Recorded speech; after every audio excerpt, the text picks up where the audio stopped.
Rytas, gerbiami tarybos nariai, pradedame 2016 m. lapkričio 10 dienos tarybos posėdį. Pagrindinė posėdžio darbotvarkėje 5 klausimai ir papildomi 2.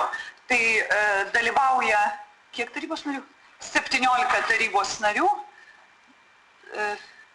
18 tarybos narių.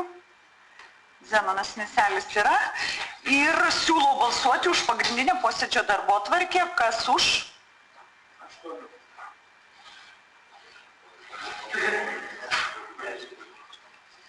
18 už ir kas už 2 papildomus darbotvarkės klausimus, prašau balsuom, kas už?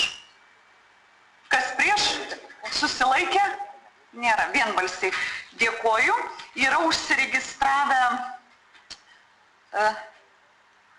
dėl pavadavimo laikinai eiti Širvintų Lopšelio darželio Buratinės direktorės pareigas Vytas Šimonėlis susiregistravęs pasisakyti šiuo klausimu. Na ir pirmasis posėdžio klausimas dėl atleidimo nuo mokesčių archyvui. Prašau. Labadiena, parengtas Širvintų rajono savivaldybės tarybos sprendimo projektas, kuriuo siūloma atleisti bankrutavusią viešąją įstaigą Lietuva ant delno nuo mokesčių Širvintų rajono savivaldybės tarpžinybiniam archyvui už likviduotos dėl bankroto įmonės dokumentų perdavimą ir saugojimą. Prašau, tarybos nariai, ar turite klausimų? Jeigu klausimų nėra, siūlau balsuoti už šį sprendimą. Kas už? Kas prieš?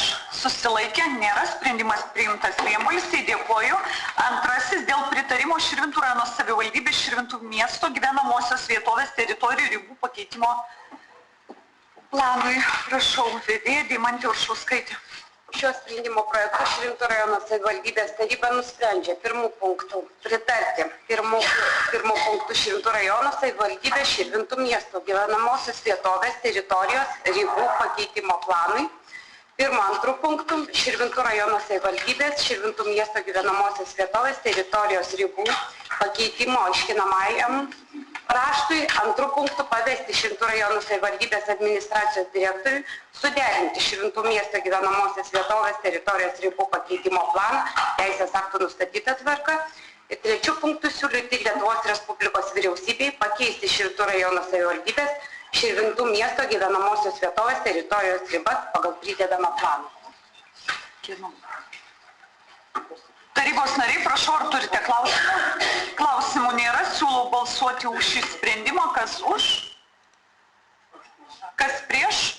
Susilaikė? Nėra. Sprendimas priimtas vienbalsiai. Trečiasis dėl Širvintų rajono savivaldybės 2016 metų melioracijos darbų finansuojamų valstybės biudžeto lėšomis prioritetinių darbų programos patikslinimo. Prašau, vedėja Jūratė Meškutavičienė. Labadiena, parengtas sprendimo projektas, kurio siūloma patikslinti Širvintų rajono savivaldybės 2016 metų melioracijos darbų finansuojamų valstybės biudžeto lėšomis prioritetinių darbų programą. Programa yra pridedama. Tarybos nariai, prašau, ar klausimų bus? Klausimų nėra, siūlau balsuoti už šį sprendimą. Kas už? Kas prieš? Susilaikė? Nėra. Sprendimas priimtas vienbalsiai. Dėkoju. Ketvirtasis sprendimas dėl automobilio pirkimo. Prašau, vedėja Rita Gujienė.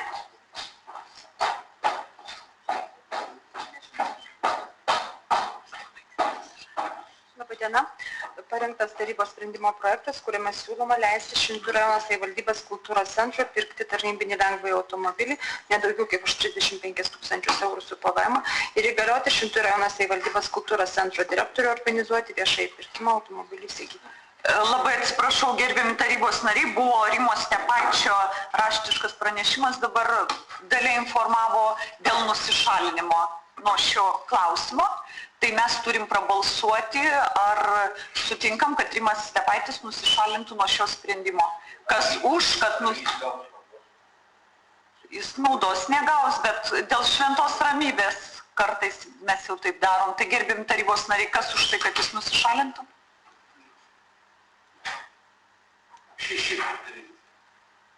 Kas už tai, kad... Kas prieš, kad nusišalintų?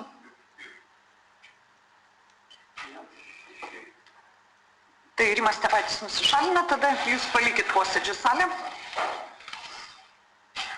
Taip, prašau toliau. Tai kaip ir pristačiau. Tarybos nariai, ar turite klausimų? Prašau. Tai norėčiau paraginti, kad sąlygas, kad nebūtų kai, kad čia man teko Klaipėdos miesto laikraštį informaciją, kaip Šiltėniškiai automobilį pirko.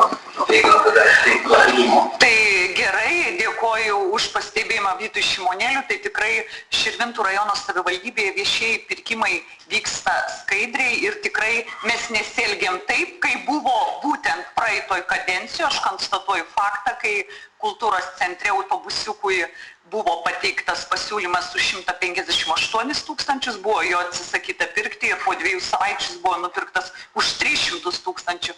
Jeigu jūs pageidaujat, gerbiama Aušrinė, prašau viešai įdėti pranešimą iš kultūros centro ir palyginimus, kokie buvo autobusiuko pasiūlymai ir už kiek koksai buvo nupirktas autobusiukas. Dar klausimų turite? Prašau.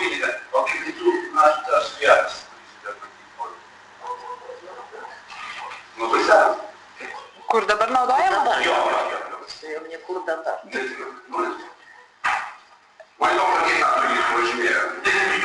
Tas, kuris dabar yra kultūros centre, kultūros centro direktorė gal yra, tai prašau atsakys.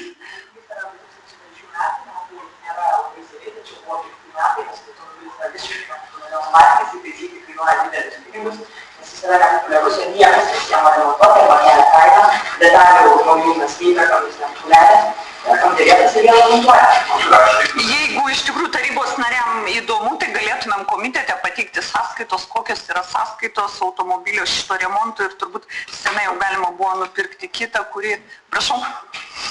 Paklausti, kaip žadate panaudoti šį automobilį, ar meno kolektyvai galės naudoti šį automobilį? Žinoma, taip, Ačiū direktoriai, tarybos nariai, ar bus dar klausimų? Klausimų nėra, siūlau balsuoti už šį sprendimą, kas už? Kas prieš? Susilaikė, nėra, sprendimas priimtas vienbalsiai. Grįžta tarybos narys Rimas Stepaitis ir posėdėje vėl dalyvauja 18 tarybos narių ir sekantis sprendimas dėl pavedimo laikinai eiti Širvintų Lopšelio darželio Saulutė direktoriaus pareigas. Prašau, vedėja Dalia Maleckaitė. Parengtas tarybos sprendimo projektas, kuriuo siūloma pavesti Širvintų Lopšelio darželio Saulutė direktoriaus pavaduotojai ugdymui Ritai Sinkevičinai laikinai eiti Širvintų Lopšelio darželio Saulutė direktoriaus pareigas nuo 2016 metų gruodžio 1 dienos. Iki kol bus paskirtas direktorius, bet neilgiau kaip 1 metams. Prašau, tarybos nariai, ar turite klausimų? Klausimų nėra, siūlau balsuoti už šį sprendimą. Kas už? Kas prieš? Susilaikė? Nėra. Sprendimas priimtas vienbalsiai. Dėkoju. Ir sekantis sprendimas. Dėl Kristinos Leparskienės grąžinimo iš Širvintų Lopšelio darželio Buratinas direktoriaus pavaduotojos ugdymų pareigas. Prašau. Parengtas tarybos sprendimo projektas, kuriuo siūloma grąžintis Kristiną Leparskienę į Širvintų Lopšelio darželio Buratinas direktoriaus pavaduotojos ugdymui pareigas nuo 2016 metų lapkričio 14 dienos. Prašau, tarybos nariai, ar bus klausimų? Klausimų nėra, siūlau balsuoti už šį sprendimą. Kas už? Kas prieš? Susilaikė? Nėra. Sprendimas priimtas vienbalsiai. Ir antras papildomas ir 7 klausimas, tai dėl pavedimo laikinai eiti Širvintų Lopšelio darželio Buratinas direktoriaus pareigas. Parengtas tarybos sprendimo projektas, kuriuo siūloma pavesti Sondrai Bartulienei laikinai eiti Širvintų Lopšelio darželio Buratinas direktoriaus pareigas nuo 2016 metų lapkričio 14 dienos. Iki konkurso būdu bus paskirtas direktorius, bet neilgiau kaip 1 metus. Gerai, ačiū vedėjai, prašau, Vytas Šimonėlis buvo užsiregistravęs pasisakyti, prašau, gal į tribūną jūs sakyti. Gerai. Kągi, kaip tarybos nariai, į pirmą kartą mes gauname sprendimo projektų, kuriame pavedame švietimo vadovus laikinai eiti pareigas. Pirmas sprendimo projekto preambulėje yra parodoma įstatymą švietimo mokslo ministro. Tačiau aš jau galiu pasakyti, gaila, kad mes skaitom įvairius įstatymus, yra vienas iš jų, tai yra 11 metų Liepos 1 dienos švietimo mokslo ministro įstatymas, įstaigų, įskyrus aukštąsias mokyklas, vadovų pareigos eiti tvarkos aprašas, kuriame aiškiai nurodyta, kokia tvarka ir kaip yra priimami vadovai šias pareigas kaip skiriami. Čia yra parašyta. Pavyzdžiui, konkursas skelbiamas per 30 dienų laikotarpį nuo dienos, kai išvykimo įstaigos vadovo pareigybė įsteigiama, tampa laisva arba iš anksto žinoma, yra teisinis pagrindas, kad ji bus laisva. Ir kai konkurso organizatorius suderina atrankos datą, nacionalinių vertinimų pareigūnų. Kitaip sakant, jeigu jūs puikiai pamenate, kad dėl karantino darželio atleidimo buvusios direktorės mes rastėme kažkur tai pavasarį, tai bus birželio bijau pasakyti, bet panašiai. Tai yra per pusę metų. Bet tą laiką jos konkursas nevyko ir nebuvo laikomas iš šito akto. Šį kartą vėl teigiamas mums kaip tarybos nariams sprendimas, kuris yra neteisėtas, neteisėtas, laisvai šito įstatymo nuostatų, todėl mes kaip opozicija balsuoti, mes neprieštaravome priešesnių nuostatų, bet už sprendimo aspektą mes negalime balsuoti už šį neteisėtą sprendimą. Gerbiami tarybos nariai, siūlau 10 minučių pertrauką prieš šitą balsavimą. Tai ar galim bendrų sutarimų sutarti, kad 10 minučių pertrauka? Tai 10 minučių pertrauka skelbiama ir renkamės 9:25 minutės. Ačiū. Tarybos posėdį ir jau buvo darbotvarkės klausimas dėl pavedimo laikinai eiti Širvintų Lopšelio darželio Buratinas direktoriaus pareigas. Vedėjo klausimo pristatė, pranešimas Vito Šimonėlio buvo. Šiuo metu tarybos posėdėje dalyvauja 19 tarybos narių, yra ir Romas Zibalas, tai opozicija pasilieka prie savo sprendimo nusišalinti. Tai gerbiami tarybos nariai, opozicija yra nusišalinusi nuo šio klausimo, kvorumas yra, tad siūlau balsuoti, kas už tai, kad laikinai Buratino direktoriaus pareigas užimtų Sondra Bartulienė. Kas už? Kas prieš? Susilaikė? 14 už. Kiti nebalsavo. Sprendimas priimtas. Sveikinam, naujas direktorius išrinktas. Tarybos posėdis, gerbiami tarybos nariai, baigtas. Ačiū.